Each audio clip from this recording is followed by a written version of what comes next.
ခေเนี่ยဒါလမင်းရမယ်နဲ့အမ်ဘပေကိုရှင်းမယ်ဒါအချက်လက်တွေရပေါ့ဒီနောက်ကလက်ရှိမှာလည်းဒါ El Clasico ပြိုင်ဘက်တွေဟုတ်တယ်အမ်ဘပေကလည်းအကောင်းဆုံးအချိန်မှာရှိနေတယ်ရမယ်ကလည်းပူလို့ရှိရင်မြင့်မြင့်နဲ့ဒါအမြင့်ကိုတက်နေတဲ့ player ဆိုတော့သူတို့ညကိုရှင်းကြည့်ကြမယ်ရှင်ကြည့်ကြမယ်ဆိုတော့ speed မြန်နှုန်းဒါမြန်နှုန်းနဲ့ပတ်သက်ရင်တော့အမ်ဘပေကပိုပြီးတည်များရတာမြန်နှုန်းအမြင့်ဆုံး player လို့လည်းဟုတ်တယ်ဒီမှာတော့ Kylian Mbappe ကိုရွေးပါ Mbappe ကိုရွေးရမှာပါ Okay နောက်တစ်ခုက left foot ဒါ left foot ကတော့ရမယ်ပိုအားတာတဲ့ခြေဆိုတော့ left foot မှာတော့ဒါရမယ်ကိုရွေးကြတယ်ဟုတ်ပါညာကျဲကနေ cat inside တွေဝင်မယ်ညာဘယ်ခြေနဲ့ကန်လိုက်မယ်ဒါရမယ်ရဲ့ signature လို့ဖြစ်နေရဆိုတော့ဟုတ်တယ်အဓိကသူ့ရဲ့ဖေးခြေကတော်တော်လေးတီးကြရလို့ပြောလို့ရတယ်နော်တောင်းဆိုတောင်းနေပြီပဲလို့ပဲတစ်ဖက်က Mbappe ကလည်း right foot လည်းတော့တီးကြရဲဆိုတော့ဒါ right foot ကတော့ Kylian Mbappe ပါ Mbappe ပါ right foot က Okay နောက်တစ်ခုကဒါ football IQ ဆိုတာအကွက်မြင်တာတို့ vision ကောင်းတာတို့ပါမယ်ပေါ့ဒီမှာဒါ Mbappe ကိုပိုရွေးခြင်းတယ်ဟုတ်တယ်ဆိုတော့ Mbappe အနေနဲ့ကလည်းနည်းနည်းအသင်းဘော်ကြီးနဲ့ချိန်ပြီးတော့အကွက်မြင်မြင်ပိုကစားတတ်တယ်လို့ထင်တယ်အသင်းဘော်ကြီးလည်းသူဖန်တီးပေးနိုင်သွားလိမ့်ရှိရဆိုတော့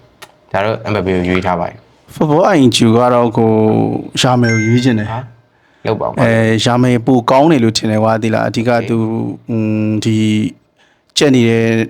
ဒီ block ထားတဲ့ဒီနောက်တန်းတွေပေါ့နော်သူဘယ်လိုကြော်ဖြတ်ရမလဲဆိုတာအဓိကသူ့ရဲ့ဒီအရင်ရွယ်တွေ traveling တွေကဒီအုံနောက်ပိုင်းရနေလေစကားပြောရလေ okay အဲ့တော့ဒါအမပီလည်းမလုံနိုင်ဘူးမဟုတ်လုံနိုင်တယ်ဒါပေမဲ့အခုရဲ့ personal ရအခုရမယ်ကိုကြိုက်ကောင်းကြတော့ကောင်းကြပဲကောင်းတဲ့ပုံစံလေးနည်းနည်းကွာသွားတယ်လို့ပြောလို့ရတယ်ဟုတ်တယ်ဒီနောက်က skills ကတော့ဒါရမယ်ပိုကောင်းပါတယ်ဒါသူ့ရဲ့ dribbling တွေလို့ဆောင်းလာပြောလို့လူတွေကြားတဲ့ကနေနောက်ခံလူတွေကြားတဲ့ကနေကြော်ဝင်လာတွေကအစဒီ skills ကတော့ရမယ်ပိုသားပါတယ်ski ကတော့ဒါအနေအောင်လုံးတော့ကောင်းပါလေကောင်းတာတော့เนาะလက်ရှိ ski ပုံမြင်နေရရမယ်စီကလည်းပုံမြင်နေရတယ်ပါဟုတ်တယ်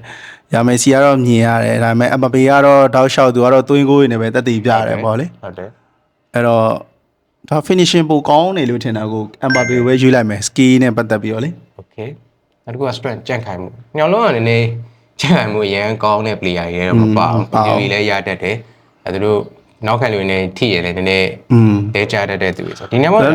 Mbappe ကတော့ပိုကောင်းမယ်ထင်တယ်ဟုတ်တယ်သူအသက်လည်းနည်းနည်းပိုရနေပြီသူ train စားကလည်းများနေပြီဆိုတော့ဟုတ်တယ်ဒီမှာတော့ strength မှာတော့ Mbappe ကိုပဲရွေးပါ Mbappe ကိုရွေးပါတယ် finishing ဒါ finishing ကပြောစရာမရှိသေးဘူးထင်တယ်ဟုတ်တယ် striker အနေနဲ့ပါကစားတဲ့ Mbappe ပါပဲ Mbappe ပါပဲနောက်တစ်ခုက legacy ကတော့ဒါ World Cup ပါရယူပြီးထားတယ်ဟိုကရမယ်ယူလို့နော်ဟိုက World Cup ဆိုတော့ Mbappe ပို့စားသွားပြီလို့ Mbappe ပါ Okay နေ့ကဒါလမင်းရမယ်နဲ့ Kylian Mbappe ဘယ်သူပို့တာလဲဆိုတာရွေးခဲ့တာဖြစ်ပါတယ်ဟုတ်ပါတယ်အဆုံးထိကြည့်ပြီးတော့အားလုံးကျေးဇူးတင်ပါတယ်ကျေးဇူးပါ